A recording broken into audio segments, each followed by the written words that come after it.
So this is example number 1 on strains. In this particular example, what we're going to do is, what you have in this example is the following.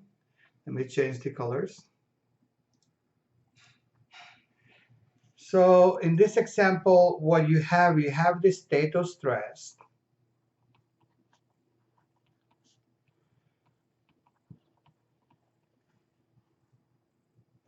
Okay.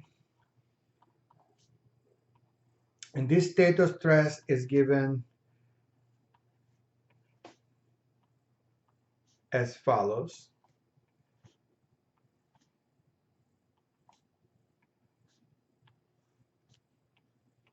KSI. It says that the material is carbon steel.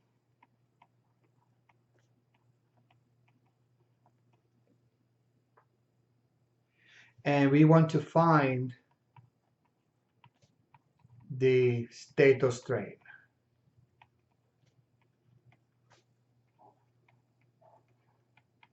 Okay. So if we want to find the state of strain, we need to use the same equations that we developed in class, and we know that. But let's use our 6-step process so we can review that. Number 1 is the description. Okay. For the description, find the state of stress.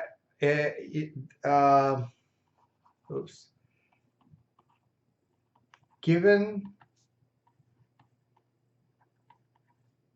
state of stress, and it's asking to find state of strain. We know the material is carbon steel. Okay. The main objective,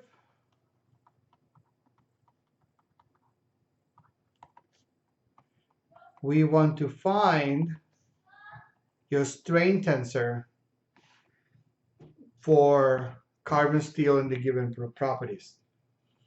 The theory.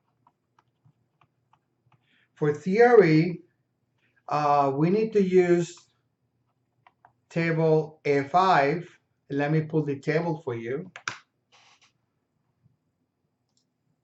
So this is table A5 of your textbook.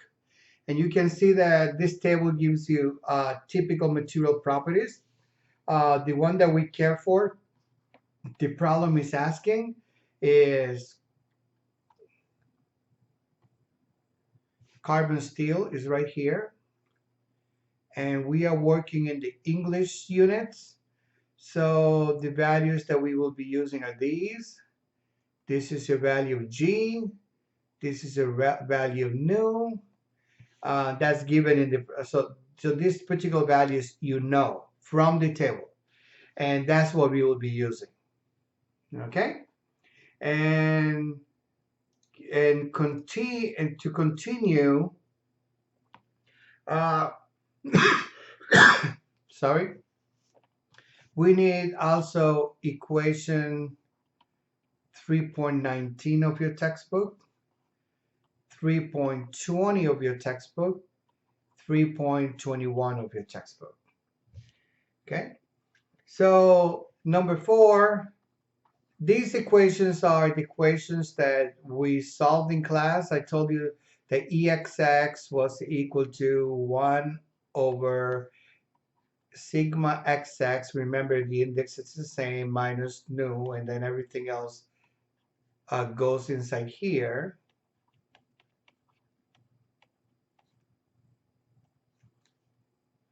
And etc. Okay, and then I think the last equation is G, E over 2 times 1 plus nu. Okay, that's the value of G. And from the tables, you find that E is equal to 30 times 10 to the 6 psi. However, it's better to keep everything in terms of KSI. Why? Because remember that your state of stress was given in KSI. So you want to keep the units consistent, KSI with KSI. Your nu was given by 0.292. Your G is also given by the table itself. That's equal to 11.5. And again, we're going to do the same thing. It's 11.5, 10 to the 6 psi, but that will be 11,500 ksi. Let's all be consistent. So I don't have the need to use this particular equation because G is given. This is very common practice in the industry. We typically know these values. Okay, so if we start doing this problem, I'm going to do this problem first by hand, and then we solve this using MATLAB, just to show you what you get. So let's go here, and we know this is my state of stress. This is given. So I'm going to start with my state of stress. Okay, and my state of stress basically tells me sigma xx is equal to 30. Everything is KSI, so I'm going to forget about this. Sorry, this is 20. YY is equal to 10. Sigma ZZ is 0.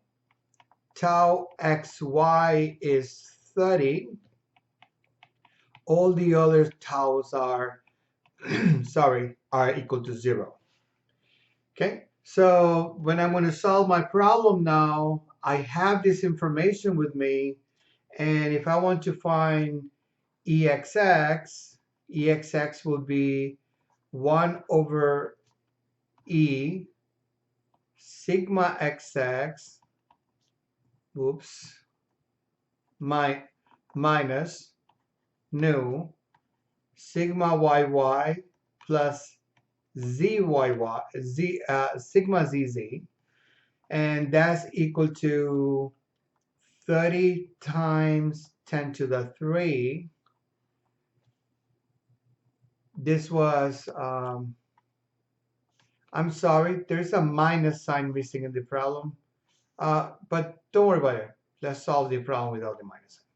So this is 20 minus 0.292, and this was 10 plus 0, and then you can solve for this, and then EYY was 1 over E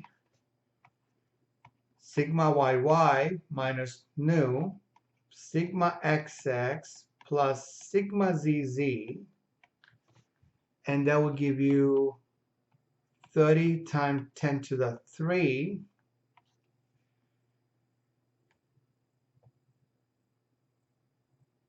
10 minus nu 20 plus 0,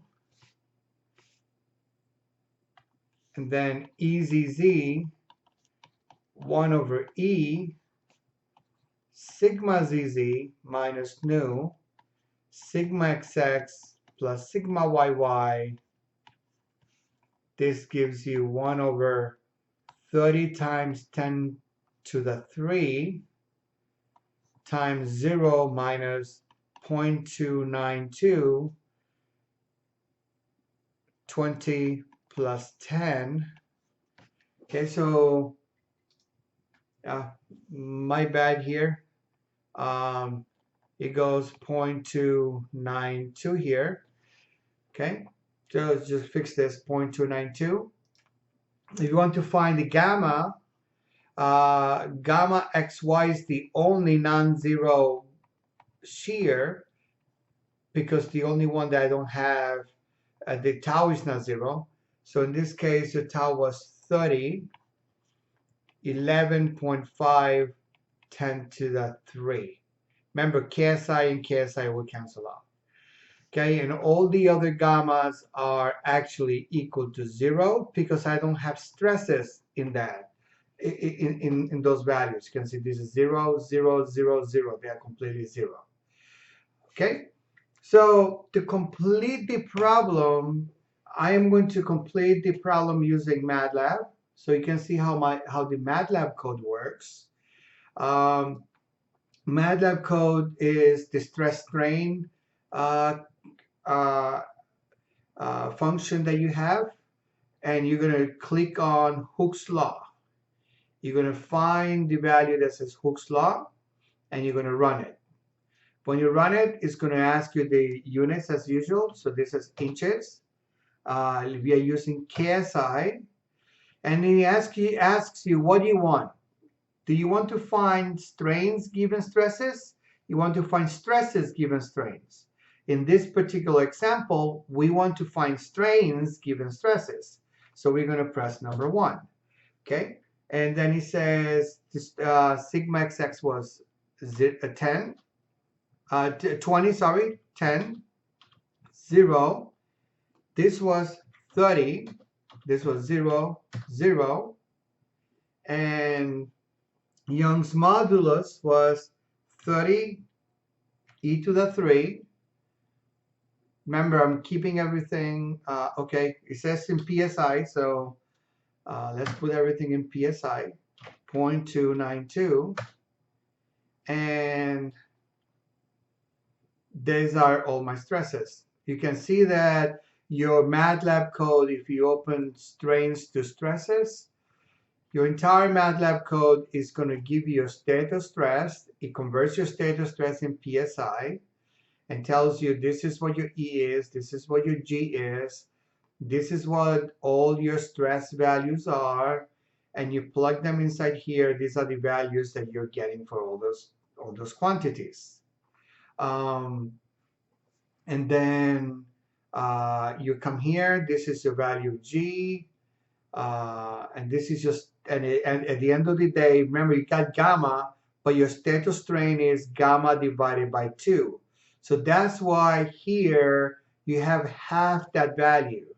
Okay, this is 0.002584. This is half that value. That's the value that goes in there. I like to ask this a lot in tests and quizzes, so you may want to take a note for that. At the end of the day, this is what your strains look like. You can multiply all this by 10 to the 6 and give everything in terms of microns. That's what we typically do. Okay, so that's how this basically completes this particular example. And we're going to move on to the next example now.